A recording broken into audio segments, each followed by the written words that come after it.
بسم اللہ الرحمن الرحیم والصلاة والسلام علی رسول الکریم وعلی آلہ وأہلہ وأجمعین۔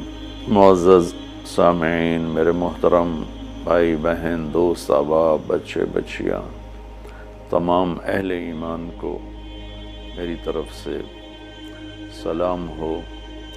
ہمارا نیا سال تو ہجری کے اعتبار سے ہوتا ہے تو وہ محرم ہو گیا ہے۔ ہر آنے والا سال ہماری زندگی کا بہت بڑا حصہ ہم سے چھین کے لے جاتا ہے اور ہم بے بس ہو کر اسے دیکھتے ہی رہ جاتے ہیں۔ دنیا کی ہر چیز پر ہم نے اپنے پہرے بٹھائے ہوئے ہیں، لیکن وقت اور زندگی جو سب سے قیمتی سرمایہ ہے، روزانہ ہم سے گردش دوران، سورج اور چاند کی گردش، دن اور رات کا ہیر اور پھیر، کہ ہماری زندگی ہم سے چراتا چلا جاتا ہے۔ اللہ کا غیبی نظام ہماری زندگی سے ٹائم کو، وقت کو گھٹاتا چلا جاتا ہے، یہاں تک کہ ہر آنے والی وہ موت کو گلے لگا کر اللہ کے پاس پہنچ جاتا ہے۔ تو نئے سال کے حوالے سے دو باتیں کرنی تھی۔ واقعہ کربلا کے حوالے سے تو میرے کلپ کافی چل رہے ہیں۔ ایک حدیث پہلے سناؤں گا، اس کے بعد دو حدیثیں اور بس۔ میرے نبی نے ارشاد فرمایا کہ علموا اولادکم القرآن ومحبتی ومحبت اہل بیتی او کما قال۔ میرے نبی نے فرمایا کہ اپنی اولاد کو تین چیزیں سکھاؤ۔ ایک قرآن سکھاؤ کہ قرآن زندگی گزارنے کا طریقہ بتاتا ہے۔ میڈیکل سائنس ہو یا انجینئرنگ سائنس ہو یا کائنات کا کوئی بھی علم ہو، وہ انسان بننا نہیں سکھاتا۔ اناٹمی پڑھ کے ڈاکٹر بن جائے گا، انسان بننے کے لیے قرآن پڑھنا پڑے گا، سیکھنا پڑے گا۔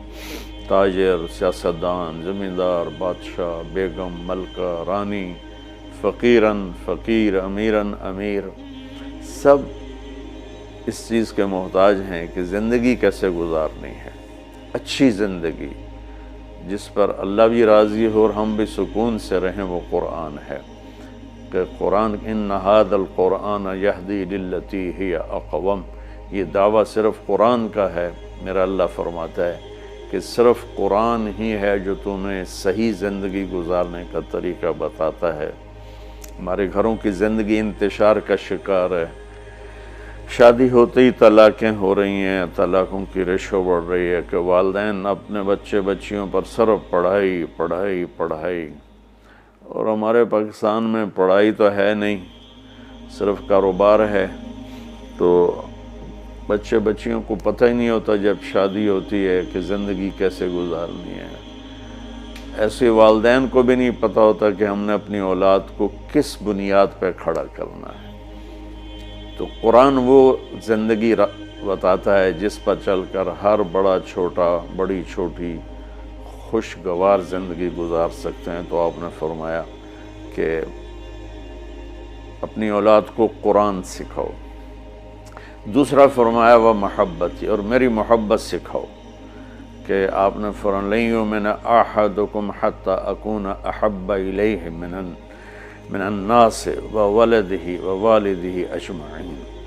آپ نے فرمایا کہ اگر تم چاہتے ہو کہ تمہارا ایمان مکمل ہو تو میری محبت اپنی ذات سے، اپنے والدین سے، اپنی اولاد سے اور پوری دنیا کے انسانوں سے مجھے سب سے زیادہ پیار دو گے تو تمہارا ایمان مکمل ہوگا۔ تو اللہ کے نبی کی محبت کے بغیر ایمان کامل ہو نہیں سکتا۔ اب محبت کا کیا پیمانہ ہے، کیا معیار ہے؟ ایک ہم نے بنائے ہوئے ہیں، مختلف معیار بنائے ہوئے ہیں عشق رسول کے، محبت رسول کے، لیکن میں وہ معیار بتاؤں گا جو نہ میرا بتایا ہوا نہ کسی اور کا، وہ میرے نبی کا بتایا ہوا ہے کہ اللہ کے رسول سے پیار کرنے والے ہوتے کون ہیں۔ تو آپ وضو فرما رہے تھے، صحابہ آپ کے وضو کا پانی نیچے سے یوں بک بھر بھر کے کوئی پی رہا ہے، کوئی منہ تے لا رہا ہے، کوئی ہتھاں تے، کوئی سینے تے۔ تو آپ نے پوچھا ما یحملکم علی ھذا، بھئی یہ کیا کر رہے ہو، کیوں کر رہے ہو؟ کہ حبا للہ ولرسولہ۔ تو صحابہ نے عرض کی یا رسول اللہ آپ اور آپ کے رب کی محبت میں کر رہے ہیں۔ سبحان اللہ۔ تو ہم نے فرمایا کہ میں تمہیں بتاتا ہوں کہ مجھ سے محبت کرنے والا اور اللہ سے محبت کرنے والا کون ہے۔ ایڈا سستا سودا نہیں ہے کہ صرف میرے وضو دا پانی تسی پی لو تے تسی میرے عاشق بن جاؤ، کہ وہ میں تمہیں بتاتا ہوں کہ اللہ اس کے رسول سے محبت کا پیمانہ کیا ہے۔ وہ پیمانہ ہے کہ اگر تم اس پر پورے اتر گئے تو دو طرفہ کام ہو جائے گا، تم اللہ رسول سے پیار کرو گے، اللہ رسول تم سے پیار کریں گے۔ تو ہم نے فرمایا فَلْيَصْدُقِ الْحَدِيثَ إِذَا حَدَّثَ، جو مجھ سے اور میرے رب سے پیار کرتا ہے اس کی پہلی نشانی یہ ہے کہ وہ ہمیشہ سچ بولتا ہے، کبھی جھوٹ نہیں بولتا۔ اس پیمانے پہ پاکستان کے 22 کروڑ انسانوں کو تولو تو چند ہزار ہی نکلیں گے، ورنہ میرے ملک پہ جھوٹ کی لعنت چھائی ہوئی ہے۔ فَلْيُؤَدِّ الْأَمَانَةَ إِذَا اؤْتُمِنَ، جو مجھ سے اور میرے اللہ سے پیار کرتا ہے وہ کبھی کسی کو دھوکہ نہیں دیتا، ہمیشہ دیانتداری سے کام کرتا ہے، دیانتداری سے ہر ڈیل کرتا ہے۔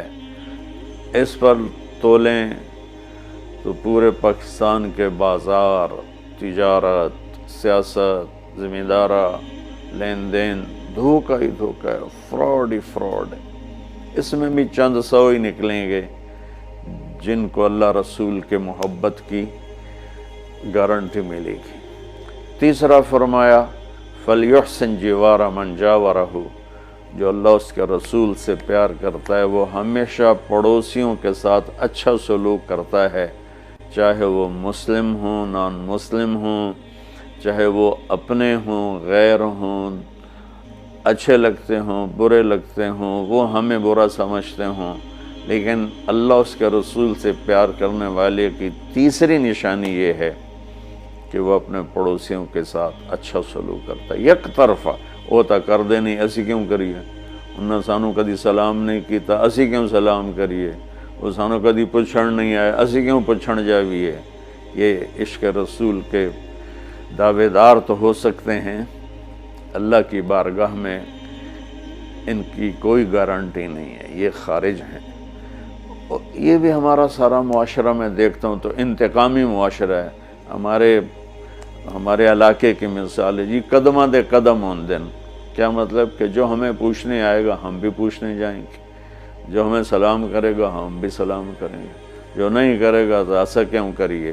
یہ میرے ملک کے اخلاق یہ ہیں، اور میرے نبی فرما رہے ہیں کہ مجھ سے محبت کی تیسری نشانی یہ ہے کہ وہ یک طرفہ ہو کر اپنے پڑوسیوں کے ساتھ اچھا سلوک کرتا ہے۔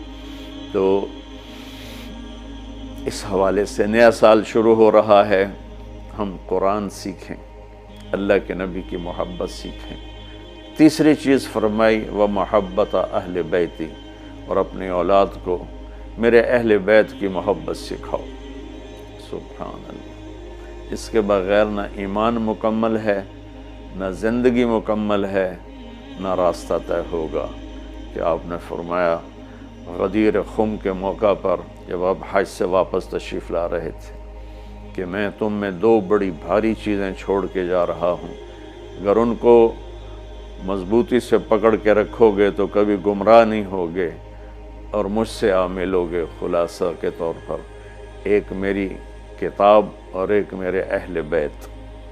تو ہم نے قرآن کے ساتھ بھی ناانصافی کی ہے اور اہل بیت کے ساتھ بھی ناانصافی کی ہے۔ درد سے کہہ رہا ہوں یہ بات، میں فرقہ واریت سے بالا تر ہو کر یہ بات کر رہا ہوں کہ ہمیں اگر ان کے گھرانے سے پیار نہیں ہے تو وہ کیا ایمان ہے اور کیسا ایمان ہے۔ تو اللہ اس کے رسول نے جو محبت کی نشانی بتائی ہے وہ بھی میں نے بتا دی، اور جو اللہ کے نبی فرما رہے ہیں کہ 3 کام اپنی اولاد کو سکھاؤ: قرآن، میری محبت، میرے اہل بیت کی محبت۔ تو آؤ بھائی، ہم اپنے ملک کے لیے بھی ایک اچھے پاکستانی بنیں، سچ بول کے، دیانتداری، محبت، ایثار، وفا، صحیح تولنا، صحیح بولنا، اور ماں باپ کی خدمت، بیوی کے ساتھ اچھا سلوک، اولاد کے ساتھ محبت۔ یہ سارے وہ چیپٹر ہیں جو اس وقت بالکل ادھورے پڑے ہوئے ہیں۔ اور صرف نماز پڑھ لینا اور حج عمرے پہ زور لگا دینا بہت اچھی بات ہے، میں کسی نیکی کی قدر نہیں گھٹانا چاہتا، لیکن اور بھی دکھ ہیں زمانے میں محبت کے سوا، راحتیں اور بھی ہیں وصل کی راحت کے سوا۔ اسلام تو ایک زندگی ہے، یہ تو چند مختصر عبادات پوری زندگی پر تو نہیں ہے نا۔ اس لیے میری فریاد سنو اللہ کے واسطے، علماء سے بھی کہتا ہوں، خطیبوں سے بھی کہتا ہوں، اپنا مسلک پیش نہ کرو، اسلام پیش کرو۔ اسلام ایسی خوبصورت زندگی ہے کہ اس کا خریدار آپ کو ہر انسان بنے گا۔ آپ سن لیں گے تو آپ کا احسان ہوگا، اب کر لیں گے تو آپ کی دنیا بھی بنے گی، آخرت بھی بنے گی، ورنہ فقیرانہ آئے صدا کر چلے، میاں خوش رہو ہم دعا کر چلے۔ وہ جو گیت تم نے سنا نہیں، میری عمر بھر کا ریاض تھا، میرے درد کی تھی وہ داستاں جسے تم ہنسی میں اڑا گئے۔ السلام علیکم۔